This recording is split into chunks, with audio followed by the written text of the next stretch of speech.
Seja bem-vindo ao canal Coração Tricolor. Eu sou o Fernando Cordeiro e hoje eu vou falar de Edinho. Edinho! Edinho! Edinho!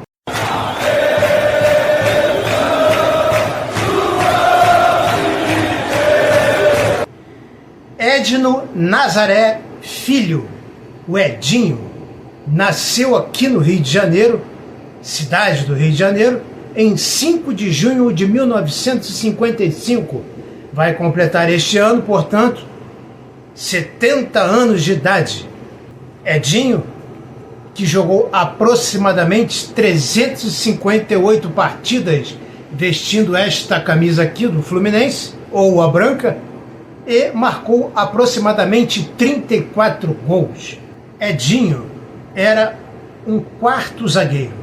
Para quem não sabe, quarto zagueiro, porque quarto zagueiro, se a escalação começa com o goleiro, vai para o lateral direito, vem um zagueiro central, quarto zagueiro, lateral esquerdo. Porque antigamente os times em outros esquemas táticos jogavam somente com 3 jogadores na defesa. E aí recuaram um jogador do meio de campo para a defesa. Como já tinha 3 zagueiros, este que veio passou a ser chamado quarto zagueiro. E um dos maiores quartos zagueiros que já existiu na história do futebol brasileiro e do Fluminense foi o Edinho. Edinho era um zagueiro bravo, destemido, vigoroso, forte, atlético. Mas ele tinha alguma coisa mais do que isso. Ele era um cracaço de bola. Vocês vão ver os gols do Edinho e as jogadas neste vídeo, e vocês vão ver que tem alguns gols que o Edinho faz que a pessoa que não conhece aquele jogador vai olhar assim do nada, o corte do vídeo vai dizer: isso aí é um atacante bom pra caramba. Isso, aí depois você explica: não, o Edinho era zagueiro. A pessoa não vai acreditar. O Edinho era um craque fora de série, muito habilidoso, muito categórico, um grande jogador. Jogava, era destro, mas sabia jogar com a esquerda. Ele dava as suas arrancadas, avançava, caía pela ponta esquerda, arrancava pelo meio. Era um excelente jogador. Era um grande jogador, era um craque. E aí eu pergunto para vocês, que sabem, obviamente, que 5 sempre foi o número da camisa do Edinho. E até que ponto este 5 aí não é uma coisa assim meio referência ao Beckenbauer, que era um ídolo de muitas pessoas da época, e talvez, quem sabe, não fosse uma inspiração para o Edinho, já que essa posição de líbero inventada pelos italianos, ele era um jogador que ficava atrás da defesa ou à frente da defesa, variava, isso não era uma coisa fixa, e ele tinha a capacidade de pegar as bolas que sobravam, protegendo ali ou a defesa ou protegendo o gol, e sair jogando com extrema classe e categoria. Por isso, apesar da posição de líbero ter sido inventada pelos italianos, Franz Beckenbauer da Alemanha foi consagrado como o maior líbero que já existiu. E o Edinho tinha muito de líbero, porque, no meu modo de ver, o Edinho ele era fenomenal na bola que sobrava, no segundo combate. E Edinho ficava esperando a sobra, a possível sobra. E quando essa bola sobrava para o Edinho, aí é isso que eu chamo de segundo combate, aí é que entrava o craque. Se tivesse que entrar rachando, ele entrava. Mas se ele tivesse que pegar a bola e sair driblando e chutar e fazer um golaço, ele fazia também. Então esse é o diferencial. A bola sobra para o cara e o cara, nessa hora, ele deixa de ser zagueiro e se transforma num líbero, ou num cabeça de área, ou num volante, ou num meio campista, ou num atacante extraordinário. Isso era Edinho.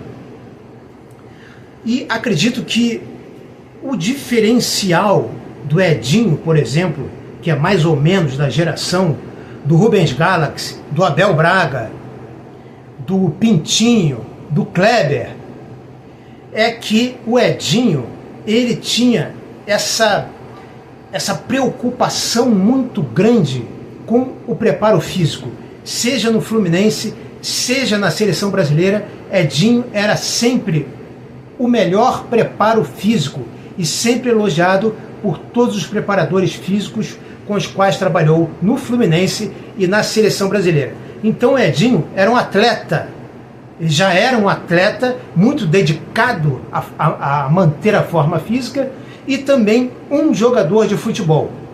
Então ele estava sempre jogando, dificilmente se contundia e era uma presença constante, tanto no Fluminense quanto na seleção brasileira. Ao ponto do Edinho ser um ídolo do Fluminense, depois que a máquina terminou, e o ídolo do Flamengo era o Zico, o do Vasco era o Roberto Dinamite, e o ídolo do Fluminense era o Edinho. Isso era uma coisa assim que a imprensa comentava: pois é, o ídolo do Fluminense é um zagueiro, mas é o Edinho, não era um zagueiro qualquer. E alguns afirmavam que era uma característica do Fluminense ter jogadores de defesa como ídolos ou goleiros como ídolos. O Fluminense sempre formou grandes goleiros e grandes jogadores de defesa. O Facina, pela sua disciplina, remete lá aos 2 primeiros hinos do Fluminense, onde se dizia que não importava o jogador, e sim o conjunto do time do Fluminense. Então, um zagueiro ou um goleiro, às vezes, dão muito mais esta possibilidade. Um zagueiro de muito destaque, como Edinho, ou um goleiro, como Castilho, davam muito mais, talvez, esta possibilidade de haver um elenco homogêneo, de não ter, assim, super craques fora de série e também não ter nenhum perna de pau. Esse e durante muito tempo, foi o espírito do Fluminense. Eu sei que o Edinho, para nós, moleques da época, também era um ídolo, principalmente para mim, assim, não é? Junto com Pintinho, Manfrini, Kleber, e que ele era como um Hulk ou um Capitão América para a gente, né? Por causa de sua força física. E o Edinho, ele, apesar de ter muita força física e o futebol ser um esporte violento, porque é força contra força, é choque, não é? É um esporte de contato físico. O Edinho não era um jogador violento no sentido de ser desleal. Ele era viril, ele era arrojado, ele era destemido, mas não era desleal. Então, assim, o Edinho não era um jogador também para ganhar o finado prêmio Belfort Duarte. Os mais antigos aqui vão se lembrar desse prêmio Belfort Duarte. E este prêmio Belfort Duarte era dado para jogadores que passassem 10 anos sem ganhar cartão vermelho. Castilho e Félix ganharam este prêmio. Mas o zagueiro que chegou a jogar com Edinho, zagueiro central Moisés, em 1979, fez dupla de área Moisés e Edinho. Moisés, ele mesmo dizia que zagueiro que se preze não ganha o Belfort Duarte. Evidentemente que até no meu último vídeo aqui sobre Manfrini, eu mostro uma cena do Moisés, como ele era folgado e chegado a uma deslealdade. Isso era muito comum no futebol da época, para intimidar. Mas o Edinho não fazia parte desse time aí, de Orlando Lelé, Moisés. Não, o Edinho não fazia parte. Ele era viril, ele era arrojado, ele era destemido, era dinâmico, mas era um craque de bola e tinha muito mais futebol do que esses caras todos. Por falar nisso, o Edinho também jogou na Udinese, da Itália, por 5 anos. Edinho jogou lá por 5 anos, e se alguém souber se o Edinho jogou lá exatamente numa formação de 2 zagueiros ou de 3 zagueiros, deixe aqui nos comentários, por favor. Edinho jogou também no Flamengo. Depois do Flamengo, o Edinho voltou para o Fluminense e depois encerrou sua carreira no Grêmio, sendo que Edinho levantou a primeira Copa do Brasil como capitão do Grêmio em 1989. Edinho também teve uma breve e cintilante ou brilhante passagem como treinador, onde foi campeão da Taça Guanabara em 91 e 93 pelo Fluminense. O Edinho já chegou a jogar uma partida pelo Fluminense em 73, tá?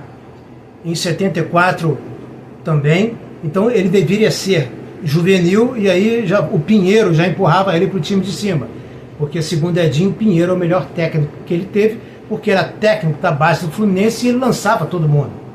Mas o fato é que em 76 ele já entra na quarta zaga do Fluminense, formando a dupla de área ali com o Miguel e desfazendo aquela zaga que praticamente era a mesma desde 69. Félix, Oliveira, depois entra o Toninho, Galhardo, Assis e Marco Antônio, depois Silveira, Assis e Marco Antônio. Então, na máquina de 75, ainda estão ali Félix, Toninho, Silveira, Assis e Marco Antônio. Algumas vezes no lugar do Silveira jogava o Abel.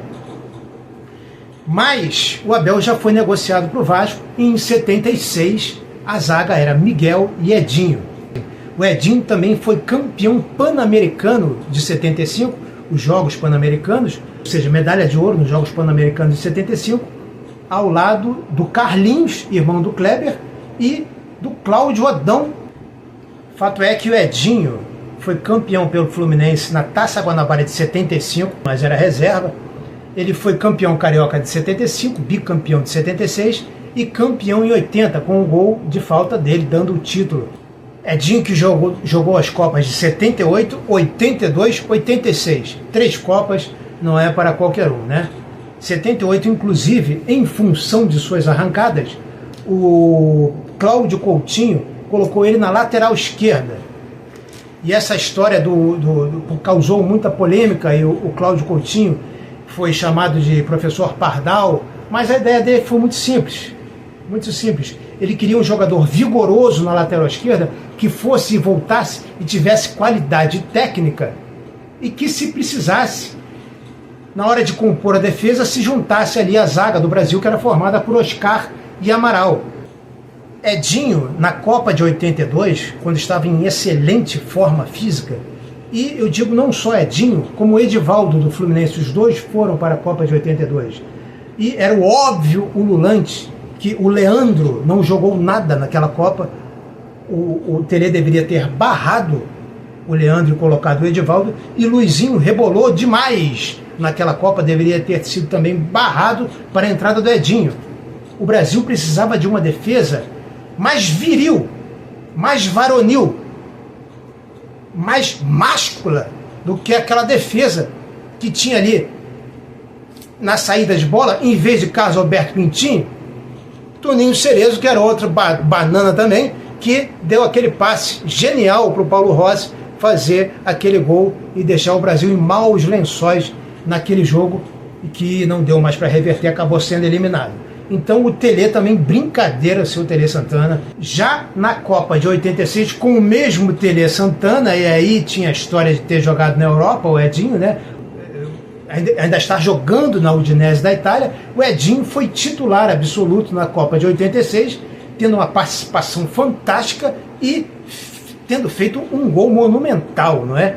Numa jogada fantástica entre ele e o Careca, e que começa com um bicão que o Edinho dá na bola, e ele dá o bicão, corta para cá, corta para lá, chuta e ensaca, um golaço. A respeito da ida do Edinho para o Flamengo, eu, por exemplo, acho que não tem nada demais. É profissionalismo, e o próprio Flamengo ele já tem início, né, com 9 jogadores do Fluminense. Depois, em 73, o Dionísio vem do Flamengo para o Fluminense, nós somos campeões. Em 76 vem o Doval do Flamengo para o Fluminense, nós somos campeões. Então esse negócio de jogador vai daqui para lá, de lá para cá, eu não vejo problema. Não vejo problema. Vejo problema na falta de habilidade com a qual o presidente da época, o presidente do Fluminense, teve ao lidar com o Edinho, que veio da Udinese, queria jogar no Fluminense, estava treinando no Fluminense, escancaradamente dando todo o mole possível para o Fluminense, e mesmo assim o presidente do Fluminense não foi procurá-lo.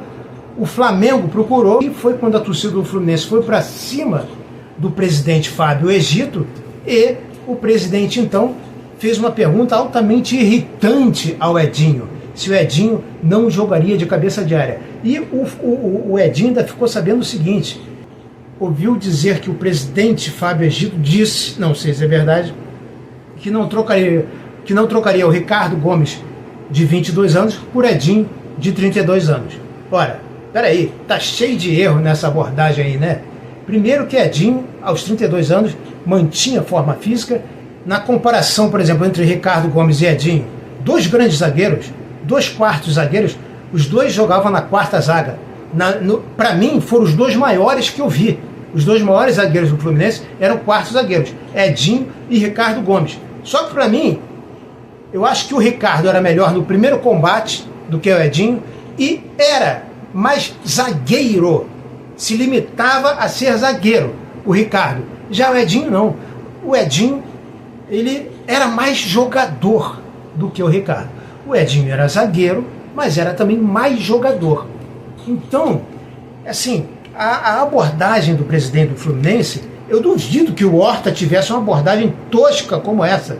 Edinho, você quer ser cabeça de área do Fluminense? Não, primeiro vamos pro Fluminense. Edinho, vamos ver aí, vem pro Fluminense, vamos ver a questão salarial. Depois que se resolvesse isso, é que principalmente a comissão técnica ia ver se Edinho jogava de cabeça de área ou não. Aliás, em 1981, com o Nelsinho, o Edinho jogou de cabeça de área.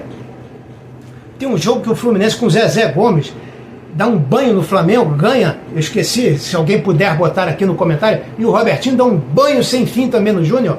Ali o Edinho joga de cabeça de área, e não só naquele jogo, mas joga uns 3 jogos. Inclusive tinha um outro Edinho também no time, mas o Edinho fortão, todos brancos lá com a 5, estava na cabeça de área. Então, quer dizer, ele e Ricardo Gomes iriam se entender. E tem um jogo do Fluminense também, quando o Edinho voltou, tem um jogo do Fluminense quando o Edinho voltou, que o Fluminense está com 3 zagueiros, 29 de maio de 88, Vasco 2, Fluminense 1. Escalação do Fluminense: Paulo Vitor, Edinho, a menos que esse não seja o Edinho, mas em 88, em maio de 88, que eu saiba, ele já tinha saído do Flamengo e voltado para o Fluminense. Paulo Vitor, Edinho, Vica, Ricardo e Eduardo e Mônica, Eduardo e Tato, né? Ele mesmo. Jandir, Leomir e João Santos, Jorginho, Washington e Tato. Se este tinha, mas nessa época tinha um outro Edinho, eu acho que sim. Mas eu estou desconfiado que esse aí era o nosso capitão, o nosso eterno craque Edinho. Aliás, essa fase ali, mais ou menos, né, do Fábio Egito, não foi uma fase muito boa, apesar dele ser o presidente na época que o Edinho foi jogar no Fluminense. Porque foi a fase em que o Fluminense vendeu o Zé Maria. Quem lembra aí do Zé Maria? Coloca aí nos comentários.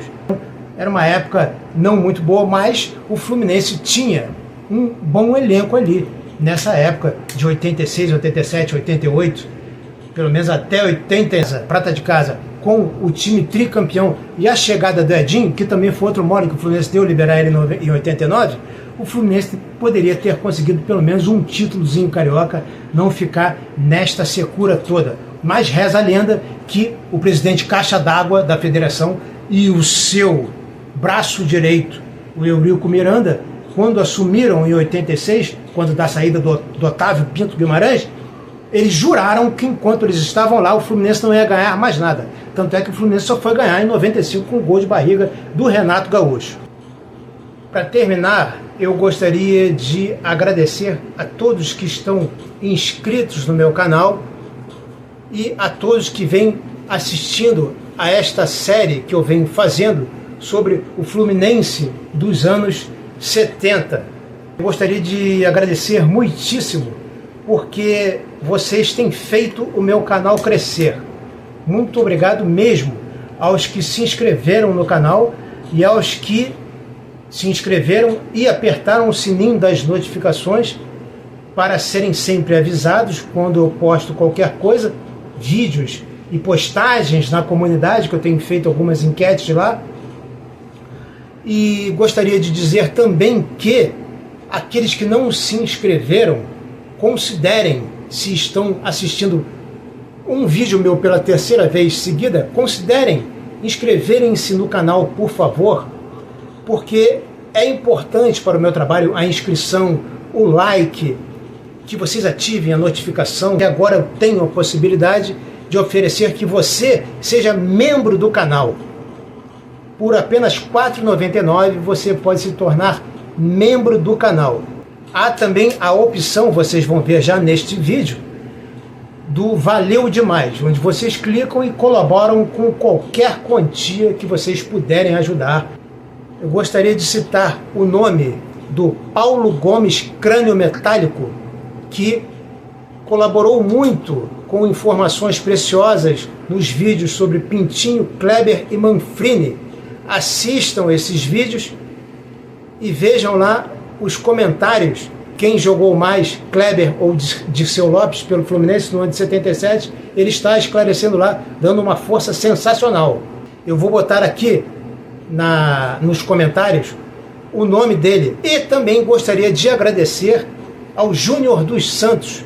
Eu vou botar aqui também no comentário, vou fazer um comentário aqui fixado, que é primo do Kleber, o Bequinha, tá? E ele me emocionou muito ao mandar para mim, e ele fez uma música para o primo dele, Bequinha, Kleber, com as bênçãos do Santo Papa João Paulo II, São João Paulo II. Vejo vocês no próximo vídeo. Saudações tricolores.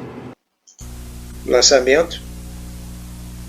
Búfalo Gil vai-se embora. O outro jogador do Fluminense fica parado para não dar impedimento. Lançamento. Gil domina, ninguém ganha dele e manda pro saco.